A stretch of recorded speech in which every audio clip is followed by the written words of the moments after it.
Hello, and thank you for your time. My name is Researcher Simmons, and I will be delivering the field report in place of our late head researcher, who was lost on expedition. The latest introduction of new species has been a resounding success. The integration of new species into the population has increased the ecosystem's viability by injecting much-needed biodiversity. Our team has conducted trials of Deinosuchus in preparation for its release. Today, we are reviewing the field report and results from our latest experiment in the containment zone. Species description: Deinosuchus is an extinct crocodilian that lived 82 to 73 million years ago, during the late Cretaceous in North America. The name translates to terrible crocodile, and terrible it is. Weighing in at 11,000 pounds and growing to 39 feet long, this is our largest carnivore to date. Its skull is so large, a grown man could lay in the creature's mouth. The Deinosuchus will have the strongest bite out of all of our future specimens, with the exception of only the Tyrannosaurus. The habitat of Deinosuchus is primarily wetlands like swamps and rivers, and they are opportunists, and their diet is determined largely both by size and availability of prey.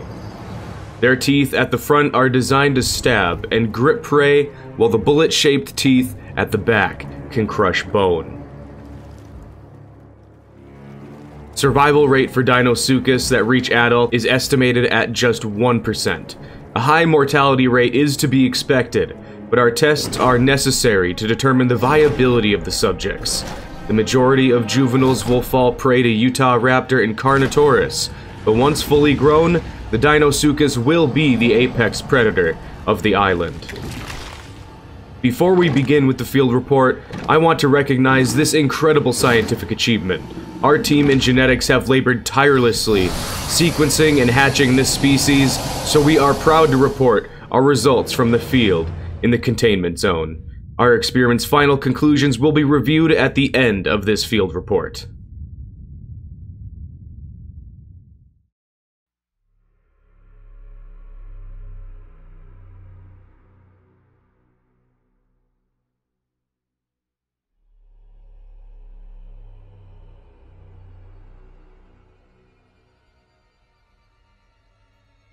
Research Team Preface. Our field team was on site to monitor and record the results of our trial. While the team was successful in gathering the necessary data, the team suffered heavy losses and came close to being wiped out. Most of the footage and samples gathered were lost when personnel or equipment were compromised. However, one member of our team was able to sketch much of what they've seen to substitute the loss of video for this presentation. Field report. Our field team studied two specimens, female number 34 and male number 13. These were the only two test subjects to survive into adulthood and reach full maturity. Both were very territorial, and as the largest carnivores on the island, they had their choice of territory and prey. Hunting behavior in Deinosuchus is truly remarkable. You can tell this was an exquisitely adapted predator. With the eyes on top of its head and a low profile of the snout, this allowed them to stay hidden and observe their targets. And I must say, I find the threat assessment of this creature to be remarkably well developed. Specimens showed interest in Stegosaurus, but ultimately deemed the large herbivore too hazardous as potential prey, for now. For some time, the pair of Deinosuchus, female number 34 and male number 13, sustained themselves on a diet of Dryosaurus and large fish.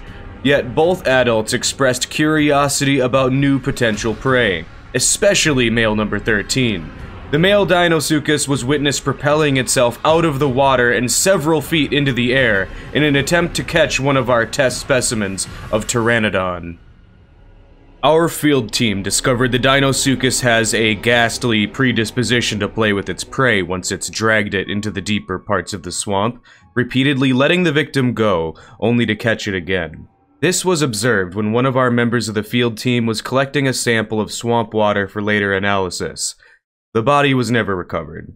It is clear the Deinosuchus views humans as prey after this event. We recommend any mercenary teams or researchers heading into the containment zone to be acutely aware of the risks in venturing too close to the territory of a Deinosuchus. On the final day of observation, female number 34 cautiously approached a fully grown herbivorous dinosaur Tenontosaurus. Number 34 had yet to kill anything of this size and studied the Tenonto from a distance before making its approach. Female number 34 approached beneath the water until it was just a few meters from where the herbivore was drinking. It was at this time the Tenonto either finished drinking or had noticed the disturbance in the water. It would seem that the Tenonto only realized it was in danger just as the Deinosuchus emerged from the water. Nearly instantaneously, female number 34 had leapt from the water and latched onto the head of the Tenontosaurus. The creature struggled to free itself and get away from the water. Using its claws, the Tenonto slashed at the thick hide of female number 34 to no avail. Still being held by the head, the pathetic whines of the Tenonto only stopped once an audible crunch was heard, and the Deinosuchus disappeared into the water.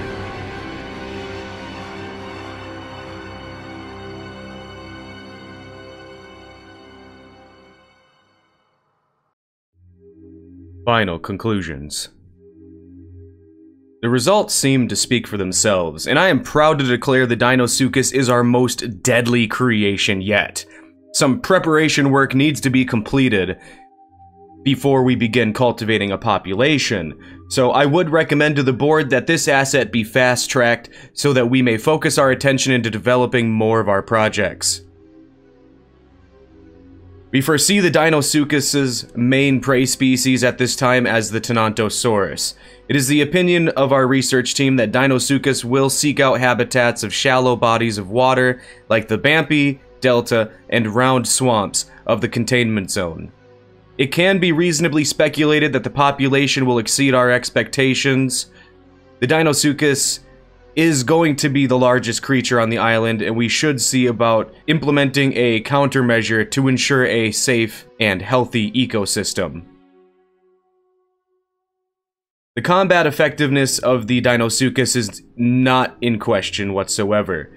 There are no competitors for the creature, no credible threats besides other Deinosuchus. But down the line, we will see marine reptiles like Mosasaurus and other theropods like Tyrannosaurus challenge the Deinosuchus for supremacy. And as these missions will become increasingly dangerous, the research team would like to formally submit a request for replacement equipment and staff. Increased visual infrastructure, combined with unmanned aerial surveillance, will ultimately prove less costly and save human lives. Field expeditions are necessary for collecting complete data on our subjects, and increased mercenary support would offer some assurances to the research staff, as the recent casualties of experienced and capable personnel is unsustainable. This will conclude our field report and profile on the Deinosuchus at this time. Further research is required once this species makes its debut into the general population. I would again like to thank the board for taking the time to read this report. We anxiously await your authorization to begin the introduction of this new apex predator to the ecosystem of the containment zone. Well, that does it. You know, it's really too bad about... But I think I'm going to enjoy my new position as head of research. Give my regards to the Phoenix Corp guys, will ya?